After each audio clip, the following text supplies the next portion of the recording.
Hello guys, আসসালামু আলাইকুম। আশা করি সকলে ভালো আছেন। আজকে আবার আপনাদের মাঝে নতুন কিছু গল্প নিয়ে আসলাম। আজকের গল্পটি একটু অন্যরকম গল্প, একটি লাভ স্টোরি।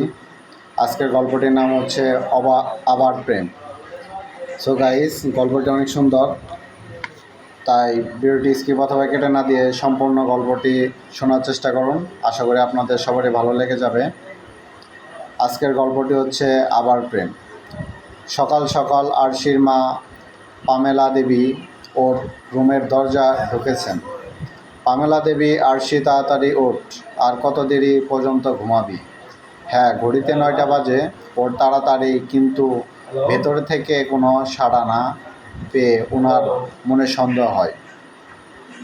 মেয়েকে উনি ভালো করেই জানেন। অন্য 12 এতবার দরজা পেটাতে হনুমানের মতো মুখ করে সামনে এসে লাফাতে শুরু করত, কিন্তু এখন কোনো সাড়া নেই কেন?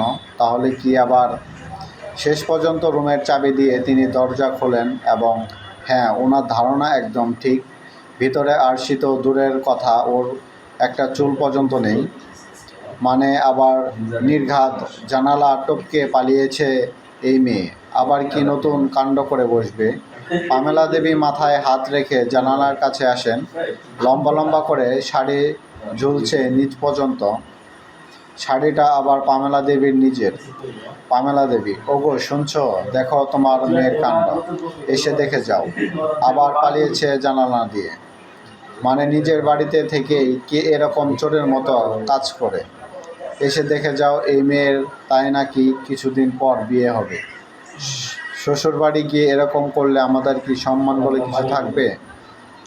জানালা টপকে গেছে মানে আবার কাউকে পিটিয়ে আসবে নির্ঘাত, দেখে নিও।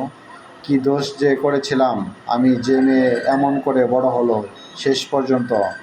উনি মাথায় হাত রেখে বলেন। গিন্নির আওয়াজ পেয়ে তন্ময়বাবু ঘটনাস্থলে আসেন। তিনি জানালা থেকে নিচে উঁকি মেরে বলেন, তন্ময়বাবু, আবার পালিয়েছে দেখেছি, কিন্তু শাড়িটা এবারে বড় আছে, তাই আগের বারের মতো হাত পা ঝুলবে না বলে। তিনি বিজ্ঞের মতো করে জিজ্ঞেস করেন, পামেলা দেবী, দেখেছ? কি ভাবা উচিত আর কি ভাবছো তুমি? উনি রেগে গেলেন। আরশি আবার জানালা দিয়ে টপকে গেছে। কখন গেছে, কোথায় গেছে কিছুই জানি না। আগে এটার খবর নাও, মেয়ে কোথায়?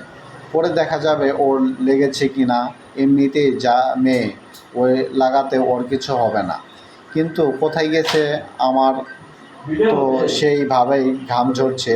যার কাছে গেছে সে এখন ঠিক থাকতে তো। এদিকে রাস্তায় একজন ছেলে ছুটে চলেছে, আর ওর পেছন ব্লক জিন্স, ব্ল্যাক জ্যাকেট পরে আরেকজন মেয়ে।